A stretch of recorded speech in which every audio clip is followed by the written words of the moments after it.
Welcome back to Mr. Orr's Flipped Classroom for Grammar, continuing our look at verbals with participles and participial phrases. Definitions. A participle is a form of a verb. What's relevant in this particular chapter is that a participle may be used as an adjective. The present participle, again, is the ing form of a verb, whereas the past participle is the ed or en form of a verb, whichever form follows the word have as a helping verb. How do we find these? Well, we still want to find all verbs. Remember that verbs must have subjects and sometimes helping verbs in order to be verbs. If you find that there's no longer a subject nor is there a helping verb, there's a good chance this participle is going to be an adjective in a sentence.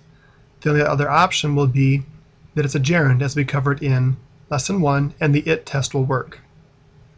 So we run that it test by checking the ing words to see if they're gerunds. If it works, then the ing is not performing the job of an adjective, because it is a pronoun, not an adjective. Whatever's left, if it's not a verb and it's not a gerund, but it's an ing or ed or en, it should be a participle. How do we test this? Well, we draw an arrow to the noun or pronoun each participle is describing. An example: wandering through the halls, Lissa finally arrived in class. All right, we want to look for any verbs. Looks like we have wandering, and we have the word arrived. In this sentence, is there a subject for arrived? Yes, Lissa arrived. All right, that's probably going to be a simply verb by itself. Well, wandering, there's no helping verb in front of it. Wandering where? Through the halls. Okay, that's not going to work. It, comma, Lissa finally arrived in class. Nope. Looks like we've got a participle. Let's check it out. So the main verb is arrived. Who arrived is Lissa.